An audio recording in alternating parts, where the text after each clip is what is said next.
At 4:47 a.m., minus 16 degrees, the Range Rover's headlights caught a silhouette on Highway 35 shoulder. A woman in a thin gray parka, faded red backpack, limping heavily, her breath smoked into the dark.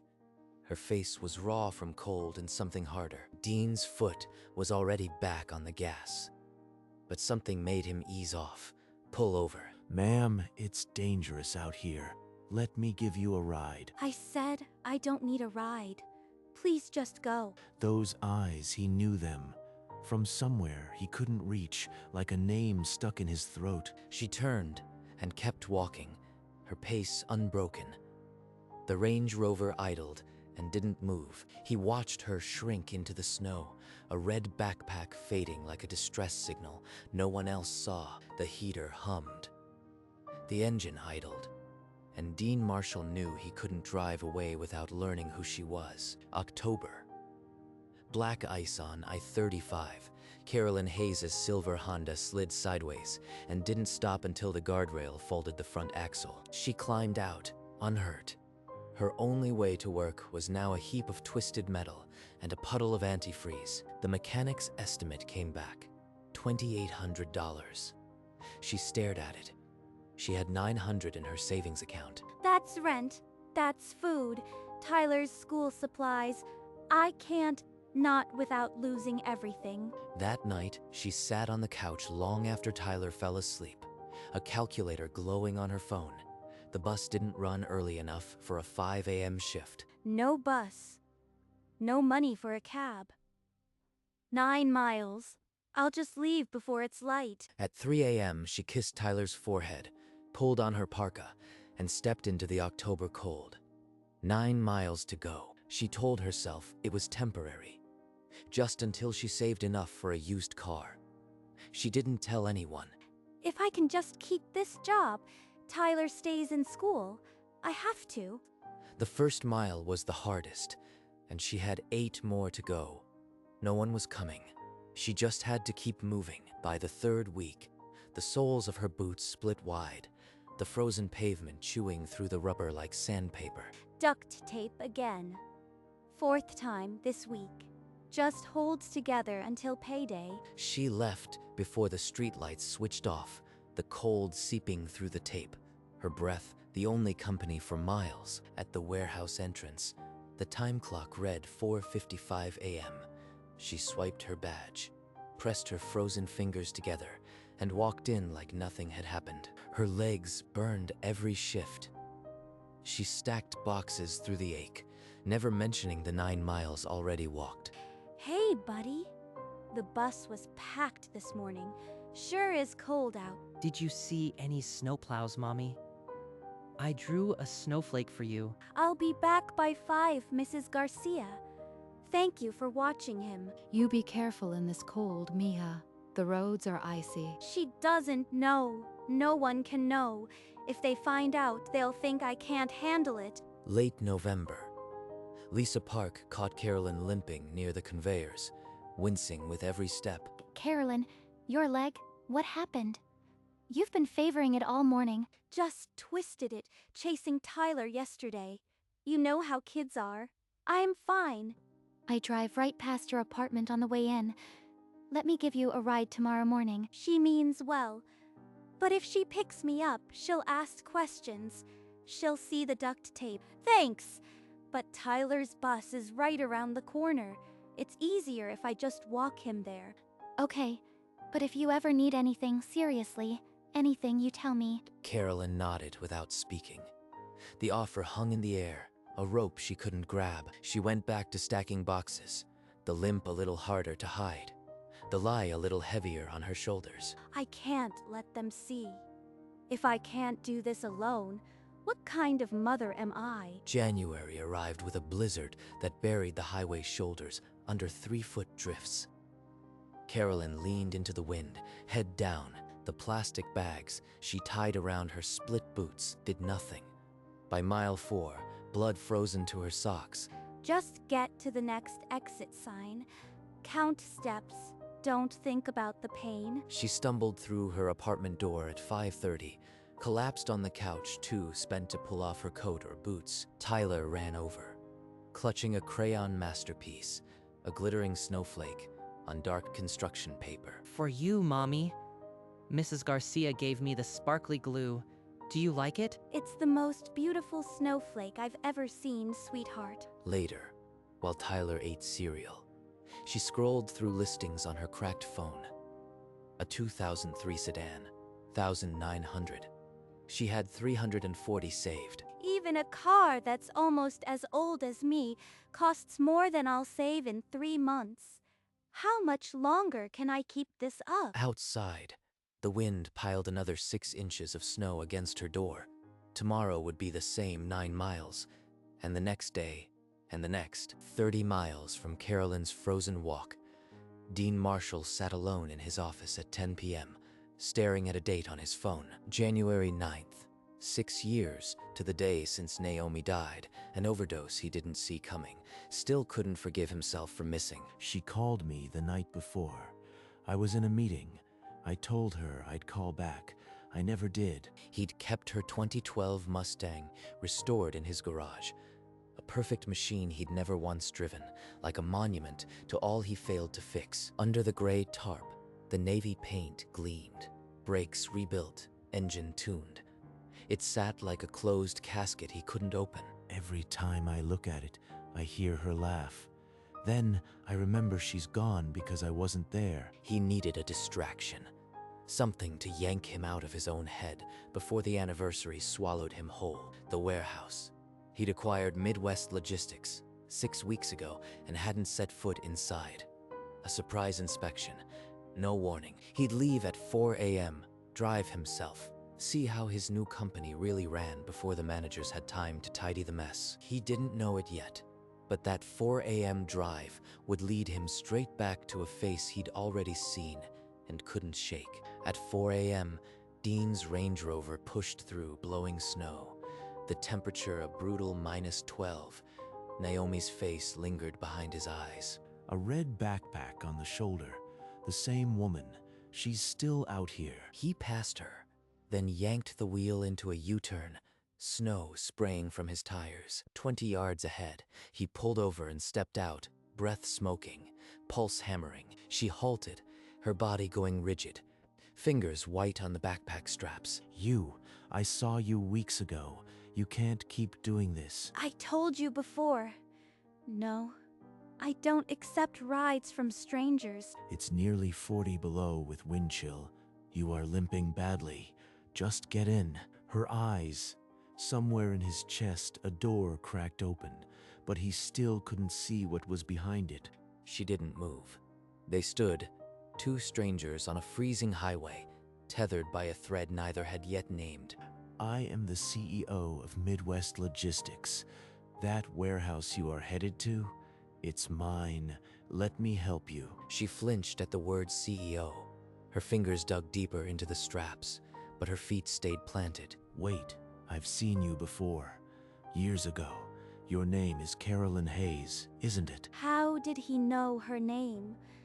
The cold suddenly felt 10 degrees deeper. Naomi Marshall was my sister. She used to bring you home from school. You were her best friend. The name landed like a stone cracking ice. Naomi, dead 6 years. The friend she couldn't save. You tried to get her into rehab, she told me. I've been looking for you to say thank you. Naomi's brother.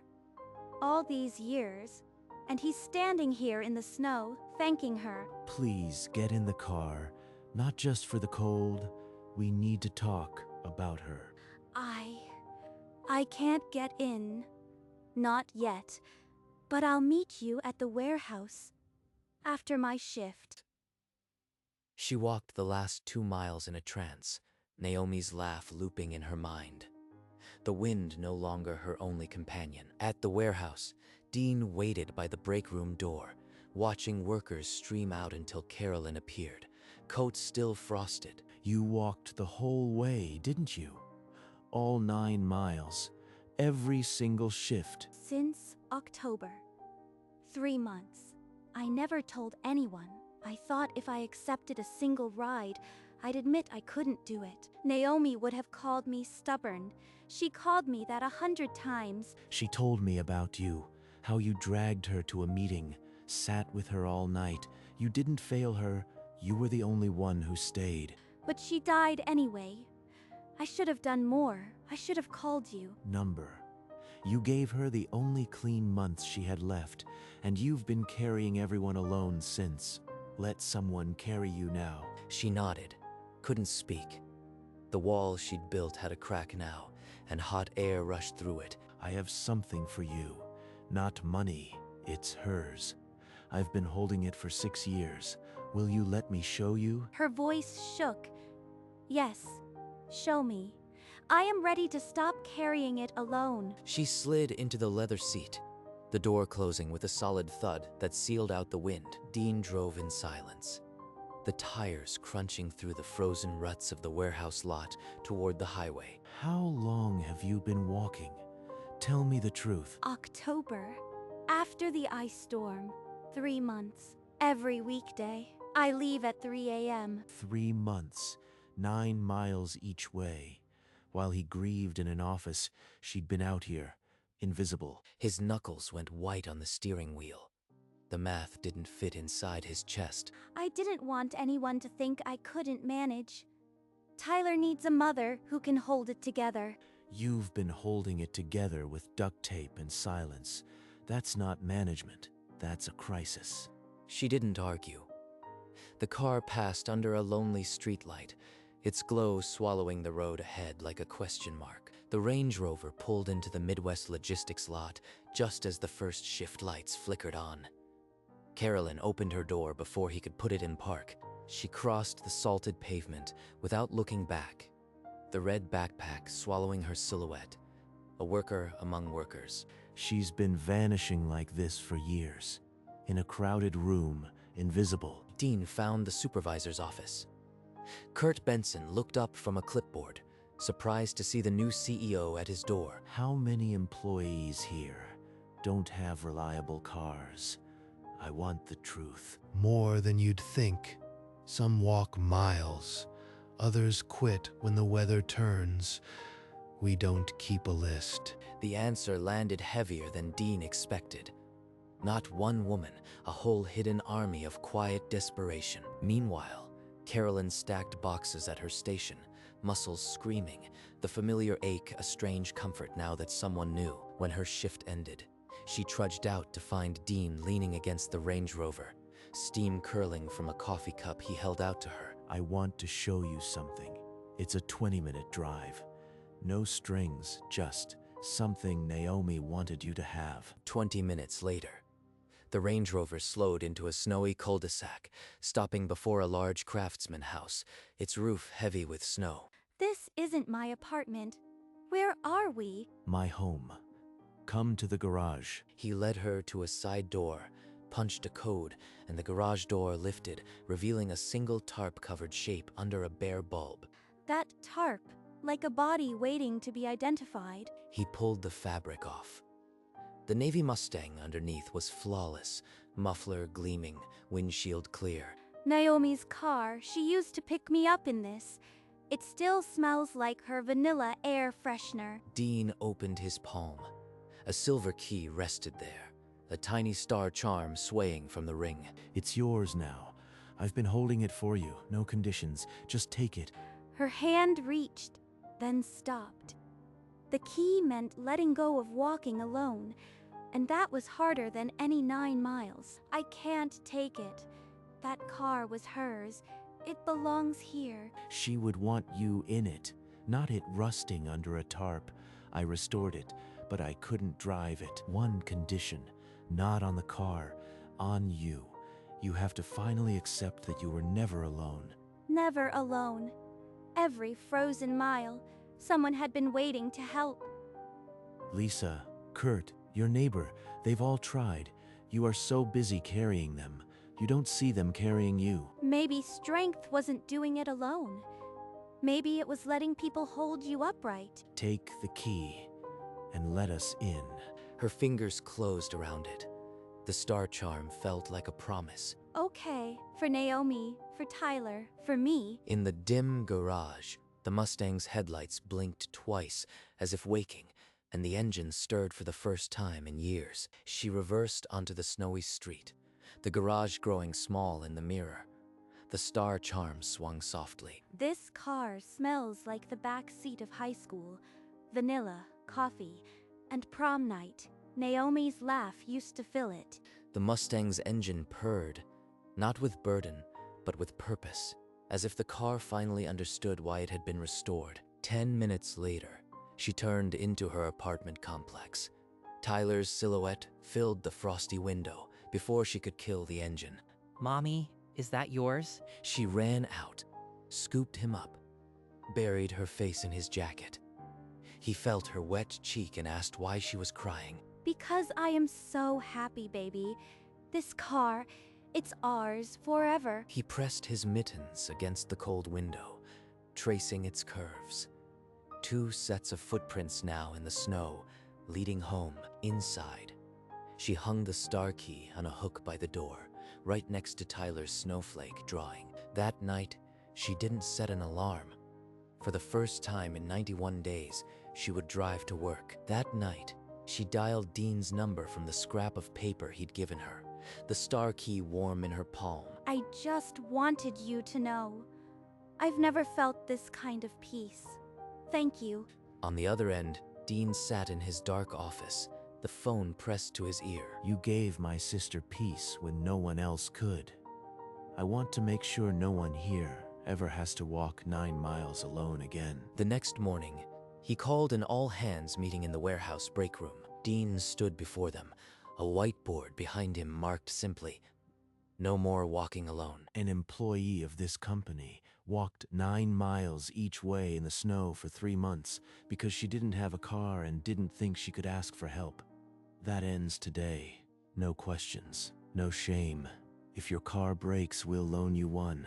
If it needs repair, we'll pay. You don't walk alone anymore. A beat of stunned silence, then applause. Carolyn clapped until her palms hurt, tears slipping down her cheeks. She caught Dean's eye across the room.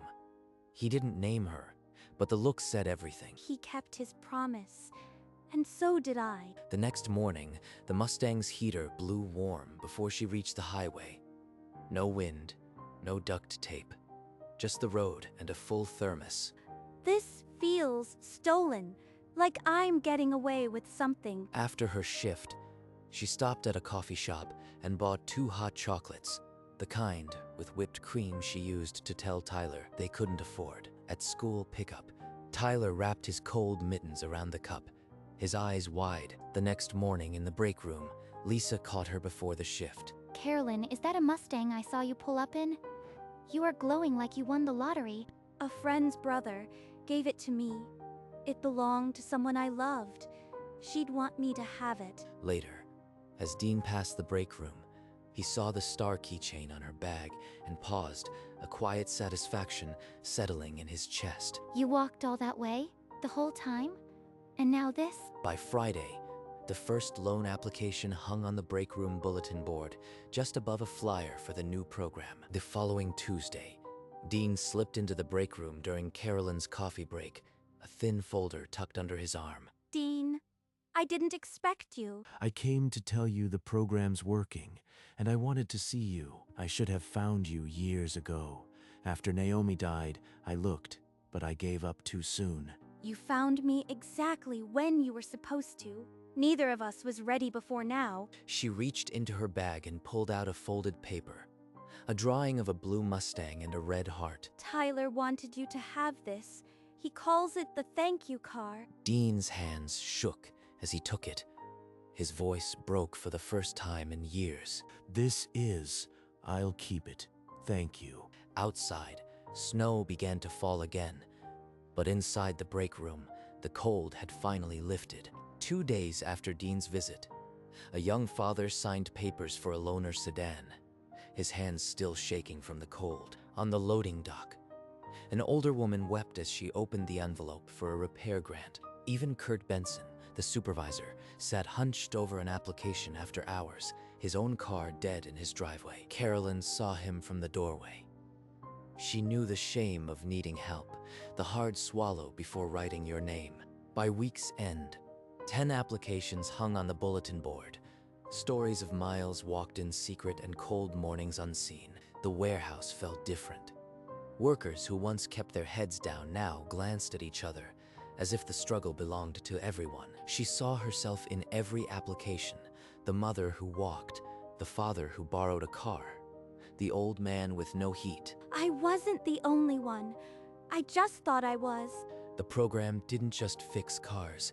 It rebuilt the trust that had frozen harder than the winter air. The bulletin board became a wall of second chances, no longer just for safety notices and lost gloves. A quiet Sunday morning, the Mustang rolled through the cemetery gates, snow soft on the ground, Tyler in the back seat holding a small bouquet. She parked near a familiar headstone, the star charm swaying as the engine cut out. She knelt by the stone, Tyler beside her, his small fingers tracing the etched letters. This is Naomi, sweetheart. My friend from a long time ago. She was kind and funny, and she loved this car. Is she in heaven? Yes. And I think she's happy we're here with her car. She laid the flowers against the cold granite, the same color as the Mustang's paint. The wind here used to feel like punishment. Now it just feels familiar. They stood in silence, Tyler's hand in hers, the cold a familiar weight now. Back in the car, she turned the key. The heater breathed warm again, and the Mustang pulled away, the star charm still swinging.